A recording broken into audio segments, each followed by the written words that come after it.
It's another Monday, so you know what that means. Ooh, murder tea.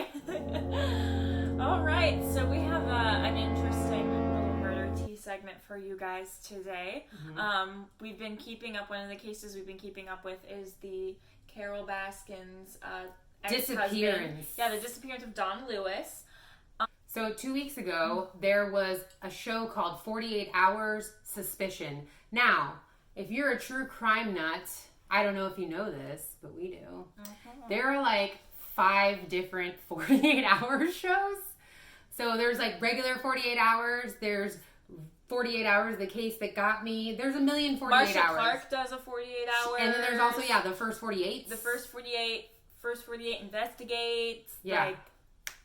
It's a lot. 48. But all over. On this episode of 48 Hours Suspicion.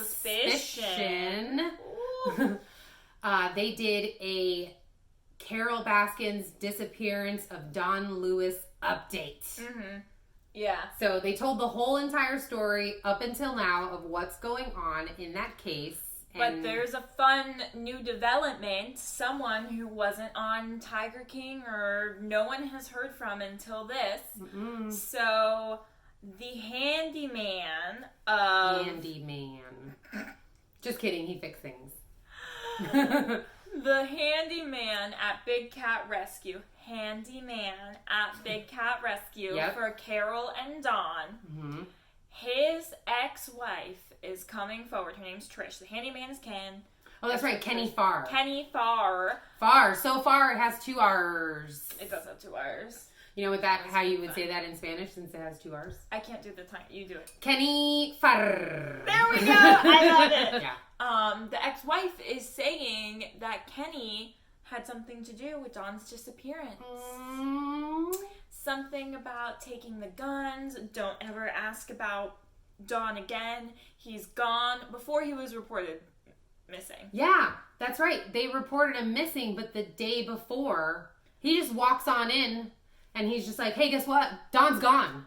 Gone. Don't ever ask about him again. Yeah, he's like, this is what Trish is claiming. I got all these guns. They're Don's, but not no more. And you know what? My first reaction, which is what I think a lot of people's first reaction would be, is, oh, of course she's coming forward with this now that this is famous. Yeah. She's just trying to get attention. No. Mm-mm. 3 years after the disappearance, she went to the police. Yeah. And she said her story has been consistent the entire time, apparently. Yeah. So she didn't come clean because apparently Kenny and her had a very...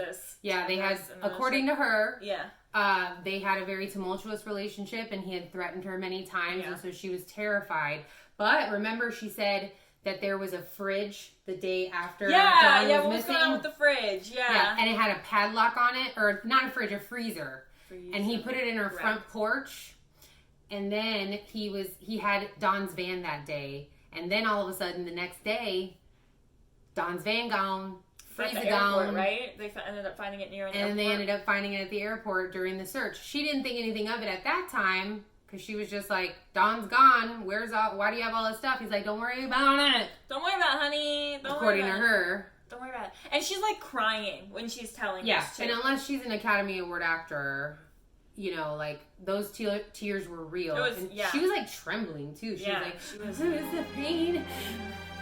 Where are my kids? And I mean, I felt it. Yeah, really definitely felt it.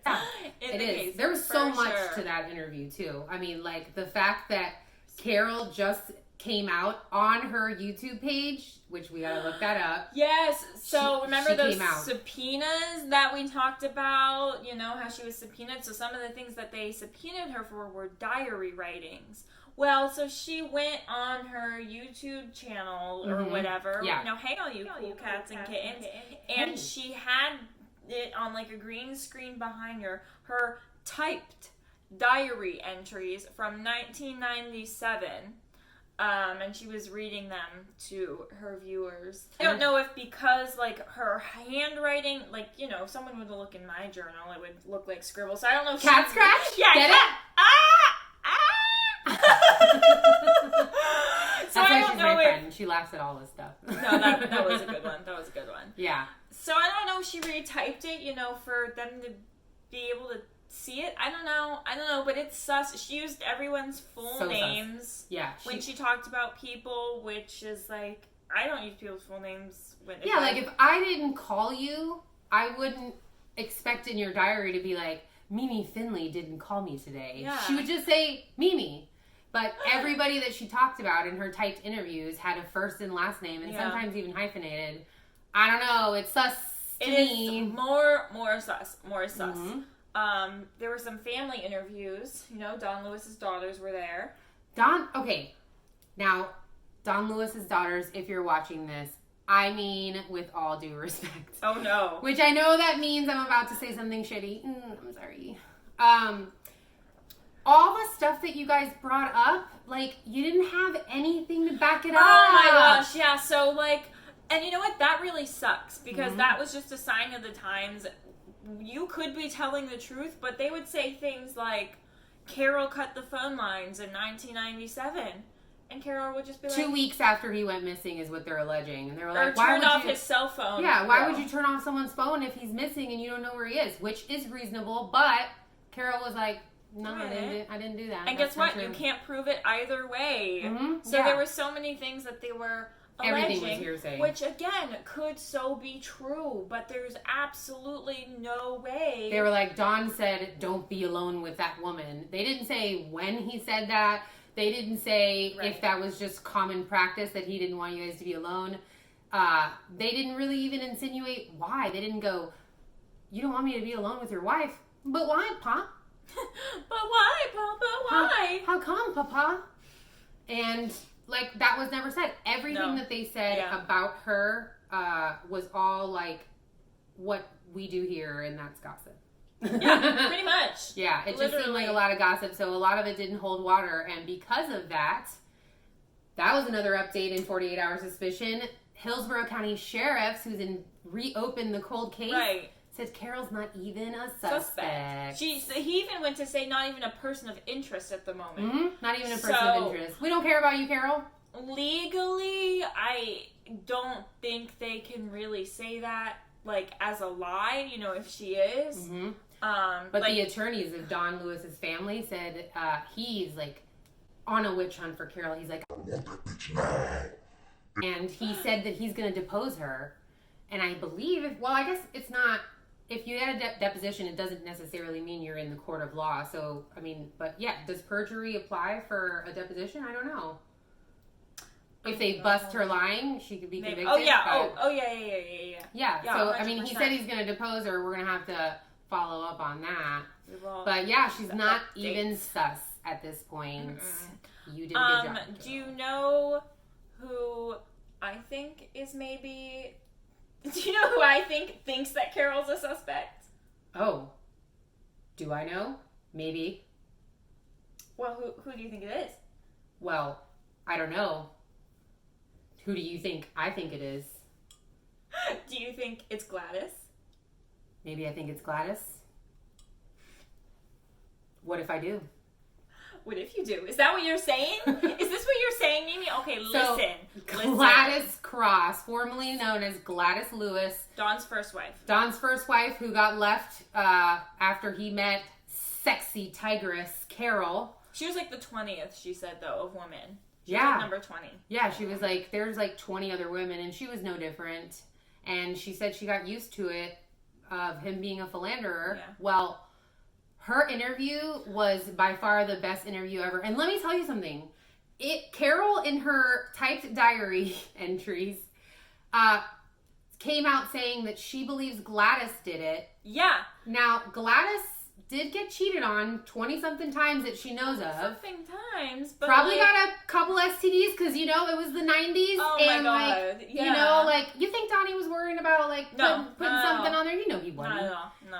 Sorry. Who knows how many illegitimate children he has? Just speculating. Sorry. Oh, you're right. I didn't even think of that. Yeah, you know, he likes to cheek us. I'm telling you. Donnie likes the chicas. But Gladys's interview was the best. And it sort of made me go on Carole's side where she was like, you know, maybe she did it. I mean, after all, he cheated on her a million times and left him for another woman. It puts a little bit of doubt in you, for sure. Yeah, and now I'm the one in the will, and, you know, she's hating because she put up with it this whole time, and now she's getting screwed. But this woman, she would beat any interrogation. The patience this interviewer had with her, like would ask her, you know, do you think Carole did it?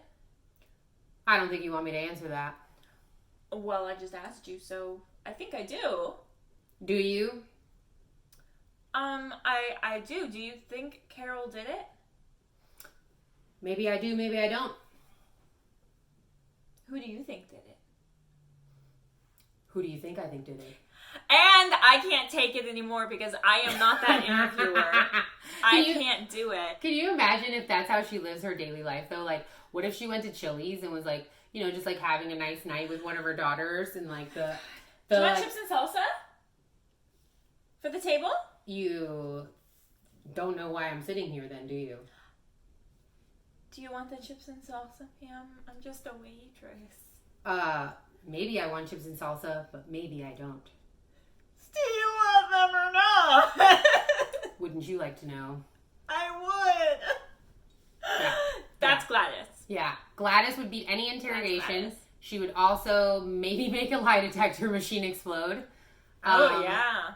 And if you guys do get a chance to watch 48 Hour Suspicion, I think I want to say she didn't wear wigs, but what about that one picture where she had like an alien 7 head? Yes. Okay, I don't know how people did it in the 60s. I'm not from the 60s. But like hairspray hair, but like to here. Yeah. Like. But then it was like a cone. Like she had a cone head that she was hiding under a wig.